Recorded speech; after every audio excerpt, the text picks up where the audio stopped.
Hi, I'm Mike Brower. I'm a record mixer. That's what I love to do. That's what I've been doing for almost 44 years. And I've discovered along the way that if you want to continue being a mixer, there's a couple of things you need to do. One, you need to evolve at the same rate as the artist and the music. And two, technically, you need to evolve because times change, needs are different. So I'm very, very excited today to share with you my whole Browerize approach in the box. So this is going to be pretty exciting for me. I've been working on it for a few years. Thanks to COVID, I pretty much had no other choice. Let me just give you a little background, a little history on how this all started. I loved mixing on a console. I started at Media Sound, and we had a beautiful Neve console there, an 8068. I learned everything from the greatest engineers there. My mentors were Harvey Goldberg and Michael DeLug. But there was also Tony Bon Jovi from Motown and Bob Clearmountain, Joe Jorgensen, Godfrey Diamond, Alan Varner. I've probably left out a few, but these were just all great engineers who just loved to get a sound with a completely different approach than somebody else. You know, if Clearmountain got a great sound on the toms with miking on the top, Godfrey would go, I can do the same thing underneath. There was no rules. It was great. The only rule is that you didn't distort unintentionally. So we all learned the rules of recording, and then you could break them as long as it was musical. There was so many protocols in place at Media. It really was about not just being recording of the highest quality, but how you had communication with the artist, how you always made the room feel comfortable, that no matter what was going on, the artist, the producer would come in and they knew they were in good hands. And that's what I learned from many. My two main mentors, Harvey Goldberg and Michael DeLug, they were 180 degrees different from each other. Michael, it was, boy, if you're going to do something out in the studio, you have to run. You have to be right over his left shoulder, ready to go, alert. You know, it was an intensity that I enjoyed, but it was a whole other approach for him. While Harvey, I don't want to see you. I don't want you in my peripheral.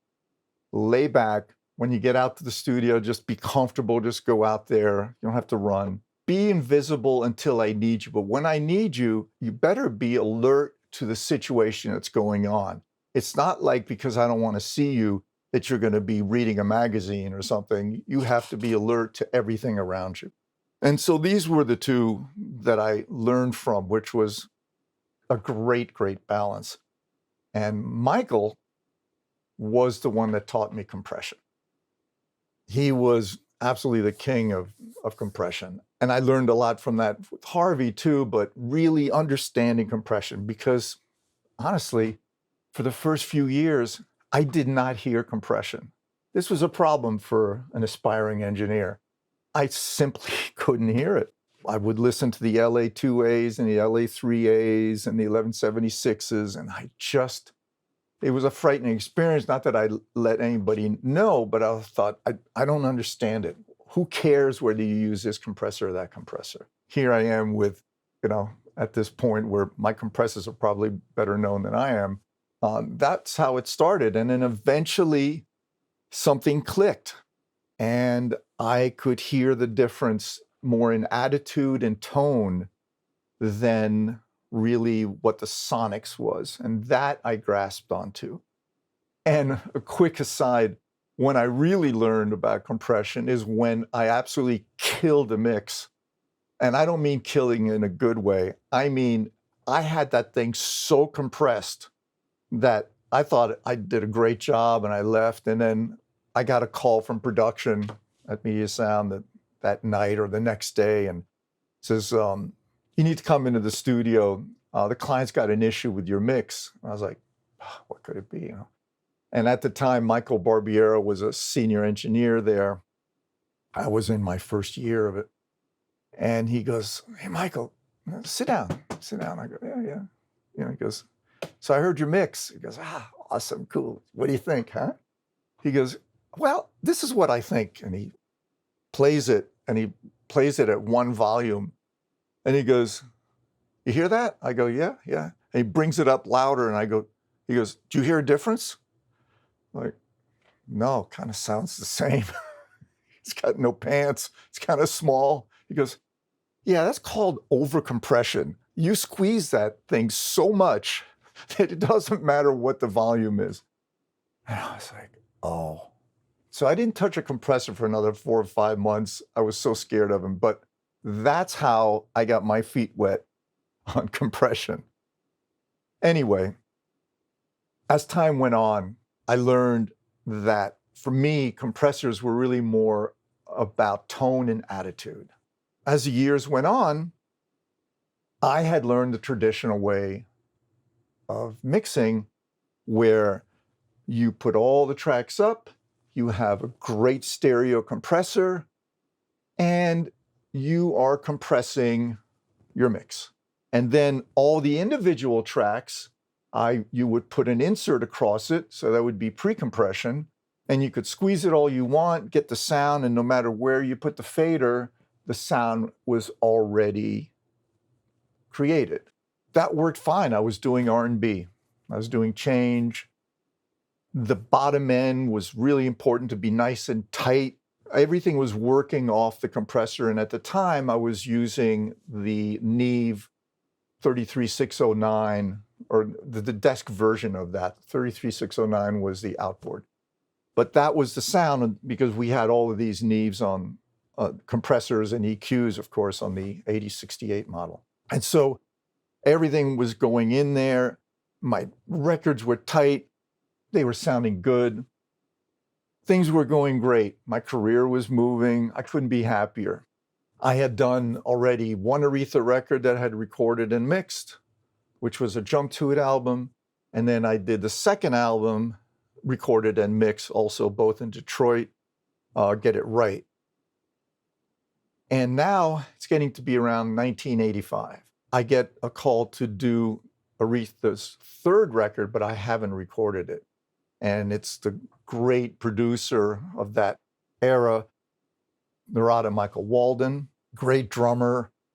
And he records it, or his team records it. He brings it to New York, and I start mixing it. The big hits on that record was Freeway of Love, Who's Zooming Who. I start mixing it, and it feels good, and I'm not used to the sounds because I didn't record it. At that point, it was still kind of new to me not to be mixing what I had recorded, but that's okay. I kind of adjusted and got used to it. It feels really good. I got a nice tight bottom. Michael walks in and he goes, it sounds good. Give me a lot more bottom. I'm like, okay. And so I added more bottom to the bass. And as many of you know, bottom end is what triggers a compressor, not the top end. So as I start adding more bottom end, and he was like, no, I want a lot of bottom end. I was like, okay. As I'm adding it, I could hear Aretha starting to get quieter, right? Because the stereo compressor just starting to work harder and harder. And I'm just like, and he goes, bring Aretha back up. I was like, So if I tried to bring Aretha up, he goes, what happened to the bass? And it was this just catch-22. I was between a rock and a hard place. So I would bring my submaster, because everything was assigned to that before the compressor, and I would bring it down, and then it would unglue, and it wouldn't sound as good. And it was one of those times where I never got nervous, I never got scared. I always got excited, but I would never get like where I need to vomit. And I'm sitting at this point and I'm actually thinking, I might fail at this. I'm just, the more bottom I add, Aretha goes down, more Aretha I add, if I bring it all down. I probably took a break a little bit and I start thinking, and And I just figured it out. I got through that day. I got through that record. But that particular song, which was Freeway of Love, it was a big concern. And even to this day, it's hard for me to hear that song. I heard it maybe a month ago and I go, oh, it doesn't sound that bad.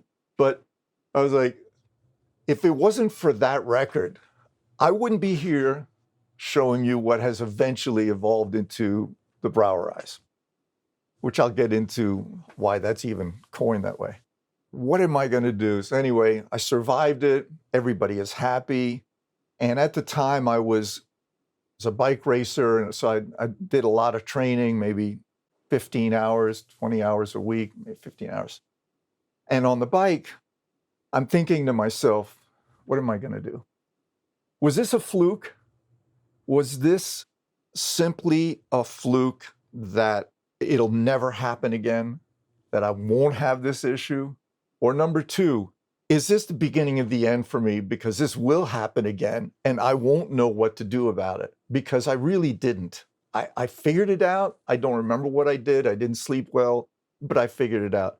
Or three, do I just throw away the whole approach that I was brought up with and just come up with something new to adapt and address what now is a lot more bottom? Because one of the issues I was having is I didn't feel like the song was emotional enough.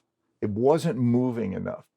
Now, having been a drummer in a band and being on the road, one of the things that actually set me apart at media, which I wasn't aware of, is that when I came to media, I wanted to continue playing, but I knew I wasn't good enough and I was probably end up being in a wedding band or something, which might be nice for others, but for me, it would mean that I'd still be in a cover band, I wouldn't be creative. And so everybody's got their own reasons. For me, I was like, I'm not good enough drummer.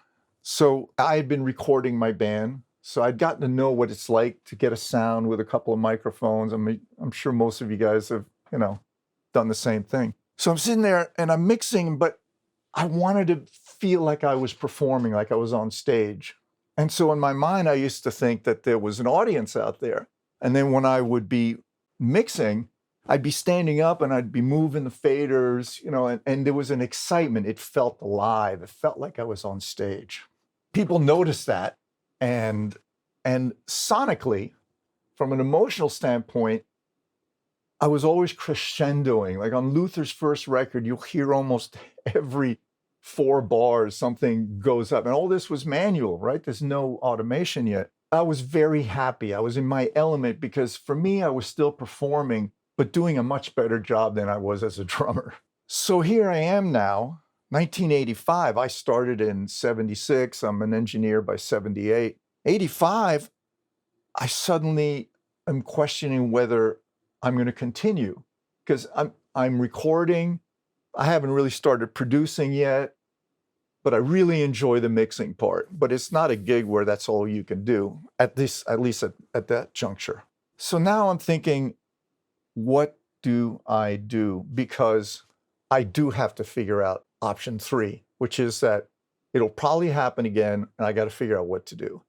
And is the traditional way of my mixing going to work? And the answer was no. There has to be something different. So I'd be on my bike and I'd be thinking about it and very frustrated, and not much was going on in my head with that because it's throwing away everything I was taught. Then one day, as it always happens to all of us, I was at Right Track at the time. I had moved out of Media Sound. Frank Filippetti was the senior engineer, the head engineer at Right Track. He had this main room Studio A, and he goes, "Hey, Michael, come in here. We got a new console. Got to check it out." I was on the SSL 4000.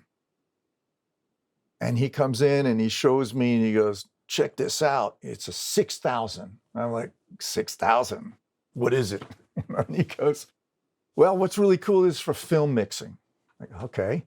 What's different?" He goes, "Well, you've got now ABC. You got 3 stereos."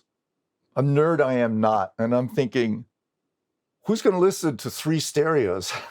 It makes no sense to me.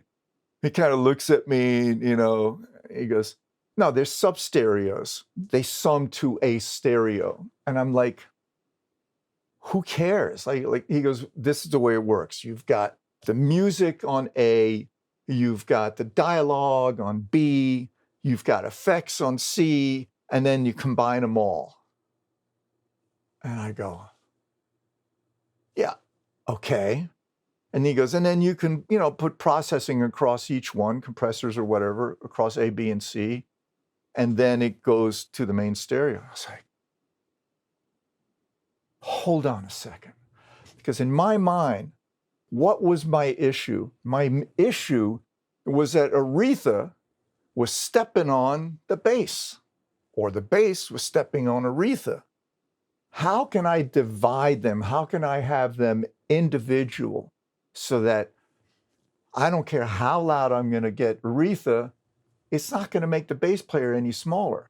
Or if when I'm mixing, sometimes when you've got a great groove going, you got the compressors working really well, you got the drums and the bass together and it's really good. Then you add the guitar, then you add the percussion, then you add a few other things. And that nice sweet spot you had on your compressor starts to disappear, right? And you go, oh, what happened? Well, what happened is like everybody's jumping in the party. So as he's saying ABC, I looked at him and I go, so I could actually have drums and bass. I could have everybody in A. And I could have the vocal in a separate one. He goes, yeah, you could do that. But this is for film. This is a film mixer. I was like, boom. I just stood there. I had a body rush. I was like, this is it. Because when you're looking for something, when you're searching and you've got a mystery, you're trying to solve a problem, it just sits in the back of your head all the time. You might wake up in the middle of the night and suddenly have the answer. You wake up in the morning because it's just there. It's just waiting to make a connection. And that's what had happened to me. If I hadn't been thinking about it, it would have just passed by. If he hadn't said, come into the room and check out my console, it would have passed by. But fate, things that, luck, all those things that you kind of make for yourself, all came together.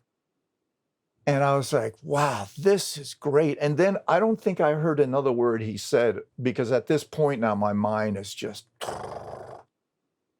So then the next day, I'm finally now on my bike again, where I can actually start thinking about this. And so I start making little combinations in my head. And I discovered at a very early age that I will never be a songwriter. A melody has never come to mind unless it was somebody else's. But I've never been able to have any of that happen, or lyrics. We all have emotions and we all need to release them. Unfortunately, I could never release them in a word or in a book or in a story or in a song. But I realized that as a mixer, I could release and reveal that feeling of that song for myself. And that was the way I brought about peace from my head. What I did discover, though, is when I was on the bike, because I'd been hearing sounds and compressors so much, as I was thinking of combinations of what would go to A or what would go to B, and what kind of compressor would go across A or B, I started hearing those sounds in my head.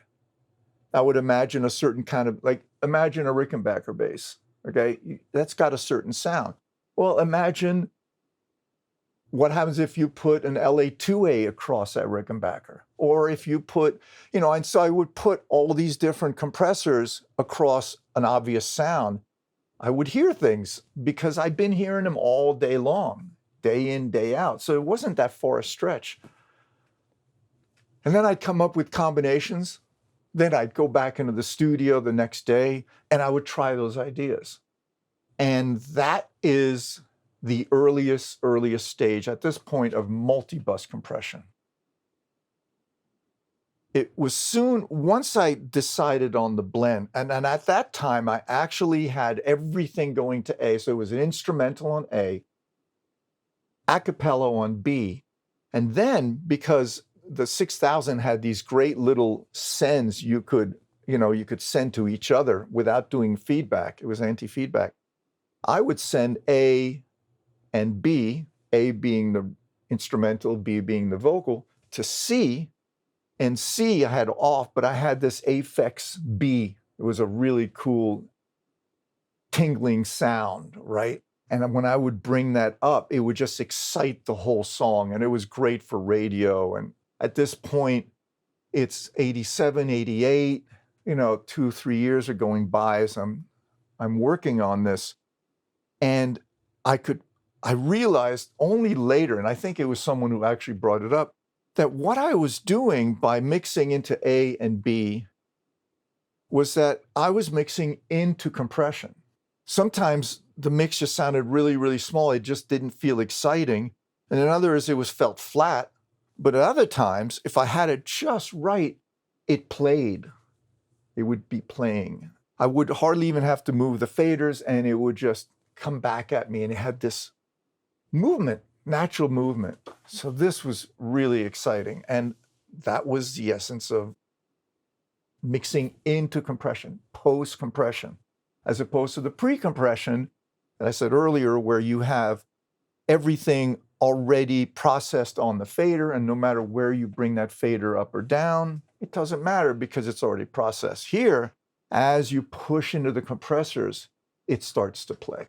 A quick visual, because at some point I'm going to describe the actual technical aspect, which I find unbelievably boring, but I'm going to try to give you a reason for this tool, is that what we do is all about bringing out certain emotions. And so as I got better into figuring out A and B, I found that I was starting to get restricted. And I remembered having worked with this one British engineer who would have two 1176s pan left and right. And instead of bringing something up louder on the left, he would just pan maybe the guitar to this 1176 that had the British setting, where all the ratios are in.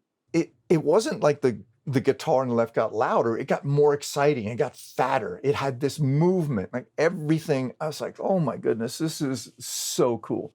So I started to incorporate that because I was kind of already doing it. And that's when the idea of multi-bus compression now moved over into parallel compression, because anytime you're sending a source to more than one destination, and if it's two, then it's a parallel. Of course, I don't know any of this. Many years later, I can tell you technically what's going on, but I didn't have a clue because I was just going for a sound. I was going for what I noticed is that when I was mixing, they just were so much more emotional. It was impacting. It was exciting because it reminded me of being back on stage, right? Of still continuing what I was doing with Luther. Like when I would mix Luther, I'd be mixing standing up. I'd be everybody in the room be moving with me, and I was having fun. So I found that mixing with this way was closer to how I was performing. And it wasn't feeling static, because I found that a lot of the stuff, which worked well for R&B for a while, and back in that period, that was really good. It was a nice, slick, cool sound, but music was changing. I just kept working on this approach, and then eventually sending things to C, that excitement mid-range, was a beautiful pop rock on radio. I mean, it would just sound, but then that got a little tired and the music was changing. And so I stopped that. And plus I wanted C. I was like, you know what? I want to separate the guitars from the bass and drums and percussion.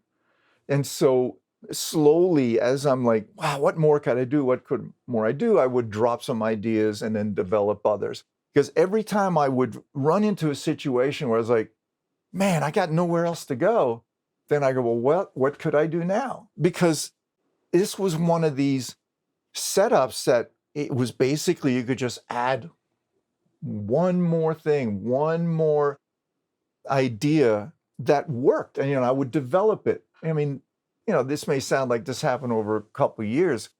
At this point now, I've been doing it for 10, 12 years. This is the way I hear. And people are starting to catch on, but I don't really talk much about it. Not because I was trying to keep a secret. I just didn't know that anybody really would care. And then I was asked by Tape Op in 2003. It was an early, you're looking at episode 37. I mean, that was 37, right? So Larry hadn't been around with the magazine for that long. I got interviewed, and it was, would you reveal what you're doing? I was like, well, yeah, sure. So by 2003, I'd already done, I think, enough important records that people were wondering, how's he doing that? So that's where curiosity comes in, right? Wait a minute, this seems different. Why? At this point, I was using multi-bus compression and I was using parallel compression together. And so I did this long interview. Unfortunately, he left out one important part of it, which was the 1176s, because that was crucial to the glue factor of what I was doing. It wasn't until 2019, at this point now, I have done so many changes, I've evolved so many ways, that Larry interviewed me himself. At this point, I'm already in the hybrid, learning how to do hybrid, and I showed a diagram and stuff. So what's going on here and why? Well, it's important to understand that by the time I'm an Electric Lady, which I was there for 9 years, I went from a 4,000 to a 6,000, and from a 6,000 to an 8,000. Now, at an 8,000, you got one more stereo bus. It's like, woohoo, I'm in heaven, right? So now I can actually maybe just put anything that's just sustaining, like strings and piano and horns and synths and stuff. Maybe that'll have its own, because I wanted each one to have its own type of compression. Before we move forward anymore, let me just give you a visual understanding, right? Because as I said earlier, getting technical makes me crazy because I never understand what anybody's saying to me. They have to like write it down or show me. For those of you that are more like me, this is the way it is. I'm at this point, I have 4 buses, actually 5. I have 4. I have A, B, C, D, and then E would be the unprocessed, right?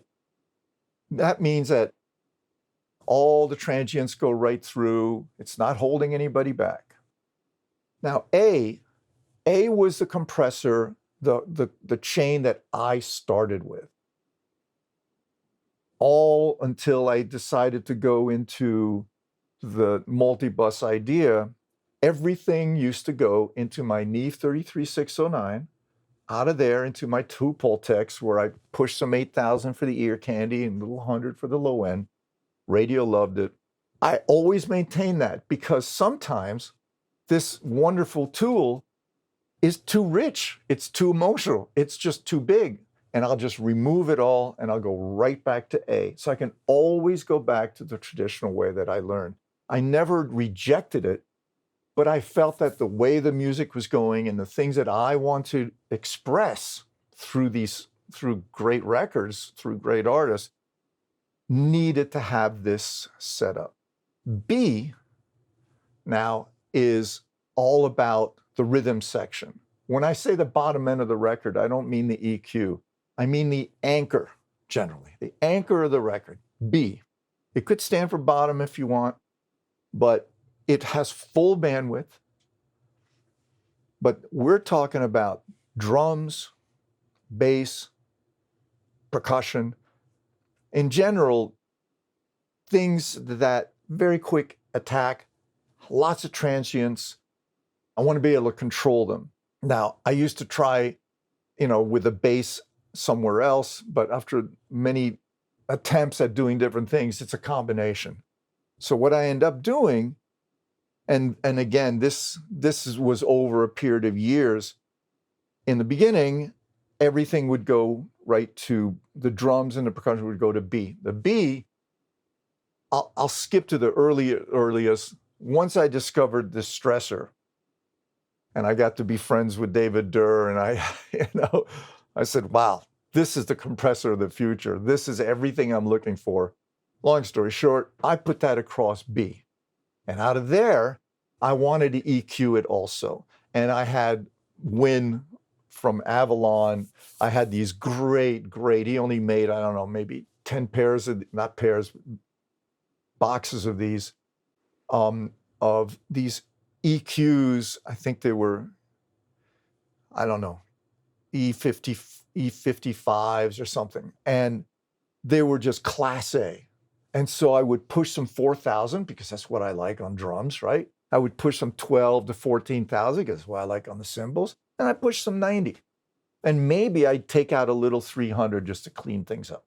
And the distressor would just be touching. And so that was my bottom end of the record, my drum sound. Now, let's go over to C.